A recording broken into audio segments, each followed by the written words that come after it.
ಅನ್ನೋದು ಅದು ಏನು ಅಂದರೆ ಅಣ್ಣವ್ರಿಗೆ ಅದೃಷ್ಟವ, ಕನ್ನಡ ನಾಡಿನ ಅದೃಷ್ಟವ ಗೊತ್ತಿಲ್ಲ. ಅವರು ಅಭಿನಯಿಸಿದ ಮೊದಲ ಚಿತ್ರವೇ ಭಕ್ತಿ ಪ್ರಧಾನ. ಬೇಡ್ರ ಕಣ್ಣಪ್ಪದ ಕತೆ ಮೂಲತಃ ಹರಿಹರ ಕವಿಯ ಕಣ್ಣಪ್ಪನ ರಗಳೆಯಿಂದ ತಗೊಂಡು.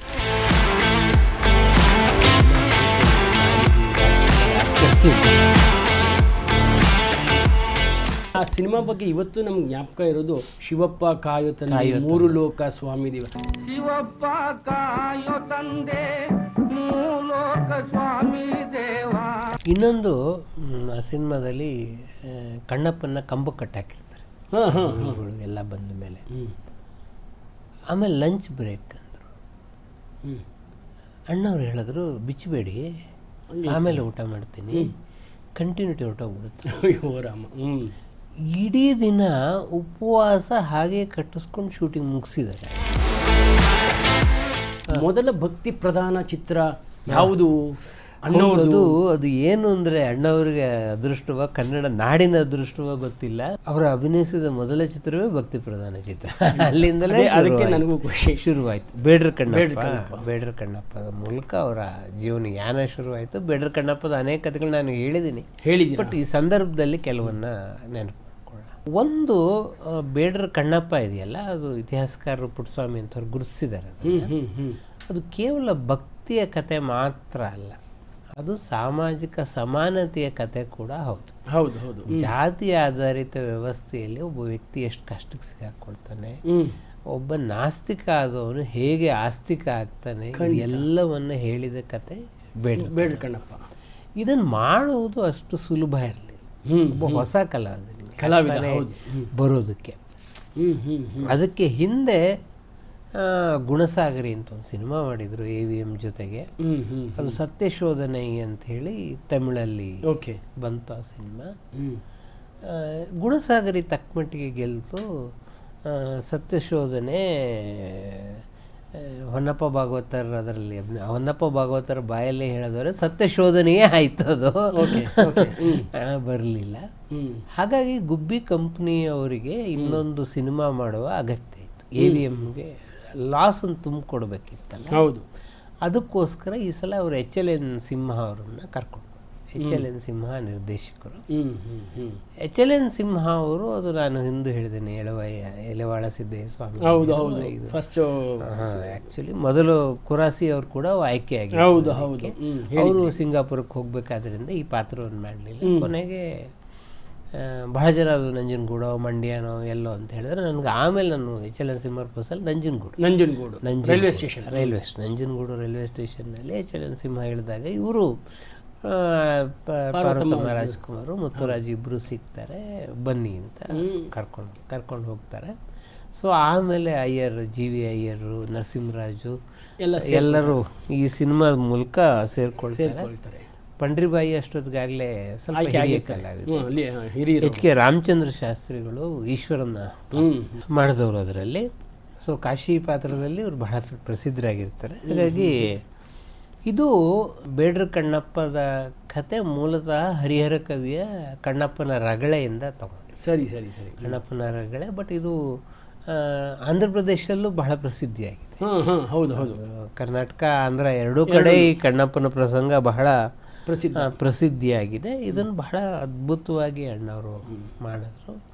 ಅಣ್ಣವ್ರು ಒಂದು ಹೇಳೋರು ಈ ಸಿನಿಮಾ ಬಗ್ಗೆ ಮಾತನಾಡುವಾಗ, ಪಂಡ್ರಿಬಾಯಿ ನೆನಪು ಮಾಡ್ಕೊಳ್ಬೇಕಪ್ಪ. ನಾವು ರಂಗಭೂಮಿಯಿಂದ ಬಂದವರು 2 ಕ್ಯಾಮ್ರಾ ಇಟ್ಬಿಟ್ಟಿದ್ದಾರೆ, ಆ್ಯಕ್ಟ್ ಸ್ಟಾರ್ಟ್ ಅಂತ ಏನು ಮಾಡಬೇಕು ಗೊತ್ತಿಲ್ಲ.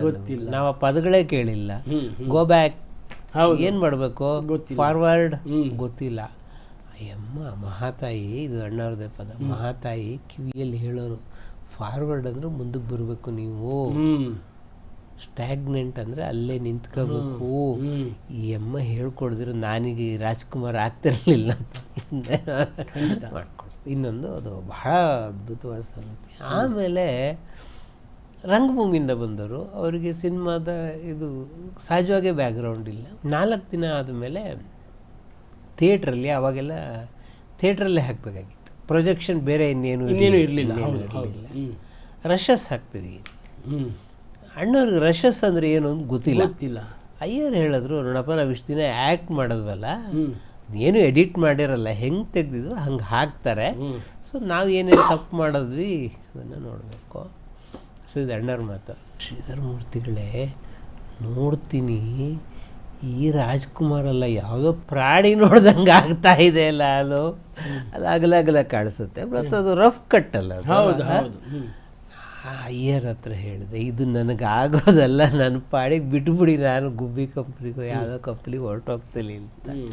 ಅಯ್ಯರ್ ಹೇಳಿದ್ರು, ಮುತ್ತುರಾಜ ಇದು ಸಿನಿಮಾ ಅಲ್ಲ, ಇದು ಬರೀ ರಫ್ ಕಟ್ ರಶಸ್ಸು, ಇದನ್ನ ಆಮೇಲೆ ಎಡಿಟ್ ಮಾಡಿ ಟ್ರಿಮ್ ಮಾಡಿ ಮಾಡ್ತಾರೆ, ಅದು ಸಿನಿಮಾ. ಇದನ್ನ ನೋಡಿ ಹೆದರ್ಕೋಬೇಡ ನೀನು ಅಂತ ನಾವು ಹಿಂಗೆಲ್ಲ ಕಲ್ತ್ಕೊಂಡಪ್ಪ ಅಂತ ಹೇಳಿ. ಅಂದರೆ ನಂಗೆ ಬಹಳ ಮುಖ್ಯ ಆಗೋದೇನು ಅಂತಂದರೆ ಈ ಪ್ರಾಮಾಣಿಕತೆ. ಹೌದು ಹೌದು ಹೌದು. ಇದನ್ನು ಹಂಚ್ಕೊಳ್ಳೋರಲ್ಲ, ಇದನ್ನು ಹೇಳೋರಲ್ಲ. ಎಷ್ಟು ವರ್ಷ ನಾವೆಲ್ಲ ಅಣ್ಣವ್ರನ್ನ ಮಾತಾಡ್ಸೋಷ್ಟೊತ್ತಿಗೆ ಆಗಲೇ ಅವರು ಮೇರು ಪರ್ವತ. ಹೌದು ಹೌದು. ಆದರೂ ನಾನು ಹಿಂಗೆ ಅನ್ಕೊಂಡಿದ್ದೆ ಅಂತ ಹೇಳ್ತಿದ್ರು. ಈಗ ಯಾರು ಯಾರು ಹೇಳ್ತಾರೆ ಇದನ್ನು? ಆಮೇಲೆ ಆ ಸಿನಿಮಾ ಬಗ್ಗೆ ಇವತ್ತು ನಮ್ಗೆ ಜ್ಞಾಪಕ ಇರೋದು ಶಿವಪ್ಪ ಕಾಯೋ ತಂದೆ ಮೂರು ಲೋಕ ಸ್ವಾಮಿ ದೇವ. ಅದು ಘಂಟಸಾಲ ಹಾಡಿರೋದಲ್ವ ಸರ್? ಅದು ಅಲ್ಲ, ಶೀರ್ನಳ್ಳಿ ಗೋವಿಂದರಾಜ್. ಓ, ಶೀರ್ನಳ್ಳಿ ಗೋವಿಂದರಾಜ್. Okay okay. ಶಿವಪ್ಪ ಕಾಯೋ ತಂದೆ ಮೂಲೋಕ ಸ್ವಾಮಿ ದೇವ. ಈ ಹಾಡಿನ ಬಗ್ಗೆ ಒಂದು ನಾನು ಹೇಳಿದ್ದೆ ನಿಮ್ಮ ಸರಣಿ, ಒಂದು ಭಾಳ ನಂಗೆ ಮರೆಯಲಾರದ ನೆನಪಿದೆ. ಶಿವಪ್ಪ ಕಾಯೋ ತಂದೆನಾ ಸರ್? ನಾನು ಆರ್ ಎನ್ ಜಯಗೋಪಾಲು ಒಟ್ಟಿಗೆ ಅಣ್ಣವ್ರ ಮನೆಗೆ ಹೋದ್ವಿ. ಅವರ 70ನೇ ವರ್ಷದ ಕಾರ್ಯಕ್ರಮಕ್ಕೆ ಬಂದ್ವಿ. ಹೆಚ್ಚು ಕಮ್ಮಿ ಇಬ್ಬರು ಒಟ್ಟಿಗೆ ಸಿನಿಮಾ ಫೀಲ್ಡಿಗೆ ಬಂದವರು. 54ರಲ್ಲಿ ಅಣ್ಣವ್ರು ಬಂದರೆ 57ರಲ್ಲಿ ಜಯಗೋಪಾಲ್ ಬಂದವರು. ಹೌದು. ಆಲ್ಮೋಸ್ಟ್ ಎಲ್ಲ ಸುಖ ದುಃಖಗಳನ್ನು ಒಟ್ಟಿಗೆ ಹಂಚ್ಕೊಳ್ತಾ ಬಂದವರು. 60ನೇ ವರ್ಷದಲ್ಲಿ ಒಟ್ಟಿಗೆ ಬಹಳ ಸಿನಿಮಾಗಳನ್ನು ಮಾಡಿದವರು. ಅವ್ರಿಗೆ ಅನೇಕ ನೆನಪುಗಳು. ಅದು ಮದ್ರಾಸಲ್ಲಿ ಒಟ್ಟಿಗೆ ಇದ್ದರು ಅವರು. ಆ ಥರದ್ದು ಅನೇಕ ಕಥೆಗಳನ್ನು ಹೇಳಿಬಿಟ್ಟು ಮಾತಾಡಿದ್ರು. ಅದು ನನಗೆ ನನ್ನ ಪುಣ್ಯ ಏನು ಅಂದರೆ ಅವರಿಬ್ಬರ ನಾನು ಸಾಕ್ಷಿಯಾಗಿದ್ದವ್ರು ಇವರು ಮಾತುಕತೆಗೆ. ಒಂದು ದೊಡ್ಡ ಪುಣ್ಯ ಅದು ಆ್ಯಕ್ಚುಲಿ. ಆಮೇಲೆ ಜಯಗೋಪಾಲ್ ಹೇಳಿದ್ರು, ಅಣ್ಣವರು ಒಂದು ಹಾಡು ಹೇಳಿಬಿಡಿ, ಭಾಳ ದಿನ ಆಗಿದೆ ನಿಮ್ಮ ಹತ್ರ ಹಾಡು ಕೇಳಿಬಿಟ್ಟು. ಯಾವುದು ಹೇಳಯ್ಯ ಅಂದರು. ಕೊನೆಗೆ ಅವರಿಬ್ಬರು ಇದು ಅಂತೇನೋ ಕೊನೆಗೆ ನಂದು ಮೊದಲನೇ ಹಾಡು. ಅವರು ರಾಜ್ಕುಮಾರ್ ಯಾವಾಗಲೂ ಮೊದಲನೇ ಹಾಡು ಅಂತ ಕರೆಯೋರು ಶಿವಪ್ಪ. ಯಾಕಂದ್ರೆ ಫಸ್ಟ್ ಫೇಮಸ್ ಆಗಿದ್ದ ಹಾಡು, ಫಸ್ಟ್ ಫೇಮಸ್ಸು, ಮತ್ತು ಫಸ್ಟ್ ಸಿನಿಮಾ, ಮತ್ತು ಫಸ್ಟ್ ಹಾಡು. ಅದನ್ನು ಹಾಡ್ತೀನಿ. ಆಯಿತು, ಶುರು ಮಾಡು. ನಿಮ್ಗೆ ಹಾಡು ಗೊತ್ತಿರ್ಬೋದು, ಶರಣೋ ಶಂಭು ಅಂತ ಶುರು ಹಮ್ಮಿಂಗ್ಸ್. ಆಮೇಲೆ ಶಿವಪ್ಪ ಕಾಯ್ತದೆ ಹಮ್ಮಿಂಗ್ಸ್ ಇದೆ. ಅದನ್ನು ಹಾಡ್ಬಿಟ್ಟು ಹಮ್ಮಿಂಗ್ಸ್ ಎಲ್ಲ ಹಾಡ್ಬಿಟ್ಟು ಅಣ್ಣವರು ಜಯಗೋಪಾಲ್ ಕಡೆ ತಿರುಗಿಬಿಟ್ಟು, ಅದೇ ಪಿಚ್ಚಲ್ಲಿ ಆಡ್ತಾ ಇದ್ದೀನಲ್ಲ, ಆ ಇನ್ನೋಸೆನ್ಸ್ ಇದೆಯಲ್ಲ ಸರ್, ನಿಜ ನಿಜ ನಿಜ, ಖಂಡಿತವಾಗ್ಲೂ ಸರ್. ಅದು ಸಾಮಾನ್ಯರಿಗೆ ಬರೋದಲ್ಲ, ಖಂಡಿತ ಬರಲ್ಲ ಅದು, ಖಂಡಿತ. ಆಮೇಲೆ ಇಡೀ ಶಿವಪ್ಪ ಕಾಯುತ್ತಂತೆ ಹಾಡಿದ್ರು, ಅದ್ಭುತವಾಗಿ ಹಾಡಿದ್ರು. ಅದು ನಮ್ಮಂಥವ್ರಿಗೆ ಇವತ್ತು ಜ್ಞಾಪಕ ಇದೆಯಲ್ಲ ಸರ್. ಅದು ಅವ್ರ ಫಸ್ಟ್ ಸಿನಿಮಾ ಇರ್ಬೋದು, ನಮ್ಗೆ ಇವತ್ತು ಅದು ಕಣ್ಣು ಕಟ್ಟದಂಗಿದೆ. ಇನ್ನೊಂದು ಆ ಸಿನಿಮಾದಲ್ಲಿ ಕಣ್ಣಪ್ಪನ ಕಂಬ ಕಟ್ಟಾಕಿರ್ತಾರೆ ಎಲ್ಲ ಬಂದ ಮೇಲೆ. ಆಮೇಲೆ ಲಂಚ್ ಬ್ರೇಕ್ ಅಂದರು. ಅಣ್ಣವ್ರು ಹೇಳಿದ್ರು, ಬಿಚ್ಚಬೇಡಿ, ಆಮೇಲೆ ಊಟ ಮಾಡ್ತೀನಿ, ಕಂಟಿನ್ಯೂಟಿ ಹೊರಟೋಗ್ಬಿಡುತ್ತೆ. ಅಯ್ಯೋ ರಾಮ. ಇಡೀ ದಿನ ಉಪವಾಸ ಹಾಗೆ ಕಟ್ಟಿಸ್ಕೊಂಡು ಶೂಟಿಂಗ್ ಮುಗಿಸಿದ್ದಾರೆ ಅಣ್ಣ. ಇದನ್ನು ಅಯ್ಯರ್ ನನಗೆ ಹೇಳಿದ್ದು. ಅಯ್ಯರ್ ಹೇಳೋರು, ಅಪ್ಪ ಅಯ್ಯ ಮೊದಲನೇ ಸಿನಿಮಾ, ಅಂಥ ಡೆಡಿಕೇಶನ್ನು ಆ ಮನುಷ್ಯನಿಗೆ. ಅದನ್ನ ಅವತ್ತೇ ಹೇಳಿದೆ ನಾನು, ಇವನು ಬಹಳ ದೊಡ್ಡ ಕಲಾವಿದ ಆಗ್ತಾನೆ ಅಂತ. ಯಾರು ಹಂಗೆ ಕಟ್ಟಿಸ್ಕೊಳ್ಳಲ್ಲ ಫಸ್ಟ್ ಆಫ್ ಆಲ್, ಹೀರೋಗಳು ಕಟ್ಟಿಸ್ಕೊಂಡು ಅಷ್ಟೊತ್ತು ಯಾರೂ ಇರಲ್ಲ ಅಂತ ಹೇಳಿ. ಇದು ಆರ್ ಸುದರ್ಶನಂ ಮತ್ತು ಆರ್ ಗೋವರ್ಧನಂ ಅಂತ, ಇವರು AVMನಲ್ಲಿ ಹಾರ್ಮೋನಿಯಂ ಮಿಸ್ಟ್ರುಗಳು ಇವರಿಬ್ಬರು. ಇವರ ಸಂಗೀತ. ಇದಕ್ಕೆ ಲಾವಣಿ ನಂಜಪ್ಪನವರು ಇದರ ಗೀತೆಗಳನ್ನು ಬರ್ತಾವೆ. ಅವರು ಆ್ಯಕ್ಚುಲಿ ಗುಬ್ಬಿ ವೀರಣ್ಣ, ಬೇಡ್ರ ಕಣ್ಣಪ್ಪ ನಾಟಕದಲ್ಲೇ ಇದ್ದ ಹಾಡುಗಳಿವೆಲ್ಲ. ಸರಿ ಸರಿ. ಶಿವಪ್ಪ ಕಾಯ ತಂದೆ ಇರ್ಬೋದು, ದೇವ ಕರುಣಿಸು ಇರ್ಬೋದು, ಅವೆಲ್ಲ ಅವಾಗಲೇ ಇದ್ದಂಥ ಹಾಡುಗಳು. ಅದನ್ನು ಅದರಲ್ಲೊಂದು ಅದು ಮಾಯೆಗೆ ಸಿಲುಕಿ ಮನುಜ ಅಂತ ಒಂದು ಹಾಡಿದೆ, ಅದು ಜನಪ್ರಿಯ ಆಗಿಲ್ಲ. ಅದು ಬಹಳ ಒಳ್ಳೆಯ ಸಾಹಿತ್ಯ, ಬಹಳ ಅದ್ಭುತವಾದಂಥ ಹಾಡುಗಳದು. ಈ ಸಿನಿಮಾ ಅಂದರೆ 3 ಕಾಲಘಟ್ಟದ ಪಾತ್ರಗಳಿದೆ ಇದರಲ್ಲಿ. ಕಣ್ಣಪ್ಪ, ದಿಣ್ಣ, ಮಣಿವಂತ 3 ಥರದ ಪಾತ್ರಗಳು. 3 ಕಾಲಕ್ಕೆ ಮೊದಲನೇ ಸಿನಿಮಾದಲ್ಲಿ 3 ಕಾಲಘಟ್ಟದ ಪಾತ್ರಗಳನ್ನು ಮಾಡುವ ಅದೃಷ್ಟ ರಾಜ್ಕುಮಾರಿ ಸಿಕ್ತು. ಅದು ಒಂಥರ ಆ ಸಂಯಮ ಮತ್ತು ಅದು ಕಣ್ಣನ್ನೇ ದಾನ ಮಾಡುವ ಪ್ರಸಂಗಗಳು. ಅದು ಮುಂದೆ ಅಣ್ಣವರೇ ಸ್ವತಃ ಕಣ್ಣು ದಾನ ಮಾಡಿದ್ರು, ದಾನದ ಸಂದೇಶವನ್ನು ಅದರಲ್ಲಿ ಮಾಡ್ಕೊಂಡು ಬಂದರು. ಇದು ಕಾಳಹಸ್ತಿ ಮಹಾತ್ಮೆ ಅಂತ ತೆಲುಗಲ್ಲೂ ನಿರ್ಮಾಣ ಆಯಿತು. ಅಣ್ಣವರೇ ಡಬ್ಬಿಂಗ್ ಕೂಡ ಮಾಡಿದ್ರು. ಇದು ಅಣ್ಣವರು ಅಭಿನಯಿಸಿದ ಏಕೈಕ ಪರಭಾಷಾ ಚಿತ್ರ ಕಾಳಹಸ್ತಿ ಮಹಾತ್ಮೆ. ಯಾಕಂದರೆ ಅದು ಅಗ್ರಿಮೆಂಟ್ನಲ್ಲೇ ತೆಲುಗಲ್ಲೂ ಮಾಡಬೇಕು ಅನ್ನೋದು ಇದ್ದಿದ್ದರಿಂದ ಮಾಡಿದ್ರು. ಆಮೇಲೆ ಅಗ್ರಿಮೆಂಟಲ್ಲಿ ಇದ್ದರೂ ಮಾಡಲಿಲ್ಲ ಅವರು ಮುಂದಕ್ಕೆ ನಾನು ಹೇಳಿದ ಮುಂದಕ್ಕೆ. ಬಹುಶಃ ಅವರು ಹಂಗೆ ಮಾಡಿದ್ರಿಂದಲೇ ಕನ್ನಡ ಚಿತ್ರರಂಗ ಇವತ್ತು ಉಳಿತು. ಆಮೇಲೆ ಅದು ಸಾಕಷ್ಟು ಓಡಿದ್ರ ಬಗ್ಗೆ ಏನು ದಾಖಲೆ ಸಾಕಷ್ಟು ಜನಪ್ರಿಯ ಸಿನಿಮಾ. ಮತ್ತು ಕನ್ನಡಕ್ಕೆ ಮೊಟ್ಟ ಮೊದಲು ರಾಷ್ಟ್ರ ಪ್ರಶಸ್ತಿ ಬಂದಿದ್ದು ಬೇಡ್ರ ಕಣ್ಣಪ್ಪ. ಅರ್ಹತಾ ಪತ್ರ ಅಂತ ಹೇಳಿ ಅವಾಗ ನಮ್ಮಲ್ಲಿ ಇಷ್ಟೊಂದು ಕ್ಯಾಟಗರಿ ಇರಲಿಲ್ಲ. ಎರಡೇ ಇದ್ದಿತ್ತು. ಒಂದು ರಜತ ಪದಕ, ಇನ್ನೊಂದು ಅರ್ಹತಾ ಪದಕ. ಅರ್ಹತಾ ಪದಕ ಬೇಡ್ರ ಕಣ್ಣಪ್ಪಕ್ಕೆ ಬಂತು. ಅಲ್ಲಿಂದ ನಮ್ಮಲ್ಲಿ ರಾಷ್ಟ್ರ ಪ್ರಶಸ್ತಿಯ ಪರಂಪರೆ ಶುರುವಾಯಿತು.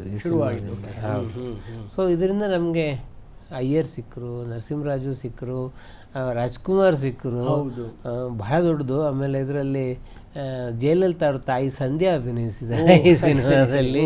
ರಾಮಚಂದ್ರ ಶಾಸ್ತ್ರಿಗಳಂತೂ ಈಶ್ವರನ ಪಾತ್ರಕ್ಕೆ ಮುಂದೆ ಖಾಯಂ ಈಶ್ವರ ಆಗ್ಬಿಟ್ರು ಅವರು.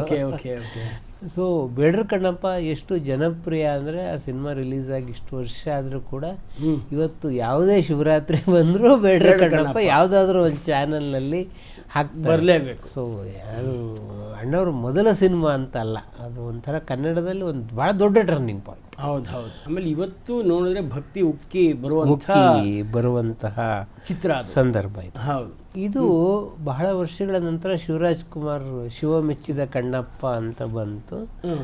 ರಾಜ್ಕುಮಾರ್ ಇದರಲ್ಲಿ ಶಿವನ ಪಾತ್ರದಲ್ಲಿ ಕಾಣಿಸ್ಕೊಂಡ್ರು. ಅದು ಒಂದು ಬಹಳ ವಿಶೇಷವಾದ ಸಂಗತಿ. ಗೀತಾ ಪಾರ್ವತಿಯಾಗಿ ಕಾಣಿಸ್ಕೊಂಡ್ರು. ಇದರಲ್ಲಿ ಪಂಡ್ರಿಬಾಯಿ ಮಾಡಿದ ಪಾತ್ರನ ಸರಳ ಮಾಡಿದ್ರು. ಇದರಲ್ಲಿ ಬಾಲರಾಜ್ ನರಸಿಂಹರಾಜು ಮಾಡಿದ ಪಾತ್ರವನ್ನು ಮಾಡಿದ್ರು. ಸೊ ಇದರಲ್ಲಿ ಟಿ ಜಿ ಲಿಂಗಪ್ಪನವ್ರ ಸಂಗೀತ ಬಹಳ ಅದ್ಭುತವಾಗಿ ಬಂತು ಈ ಸಿನಿಮಾ ಕೂಡ. ಅಣ್ಣವರ ಈ ಶಿವನ ಪಾತ್ರ ಇದೆಯಲ್ಲ, ಅದು ಬಹಳ ಮುಖ್ಯವಾಗಿ ಬಂದಂಥ ಸಿನಿಮಾ ಇದು.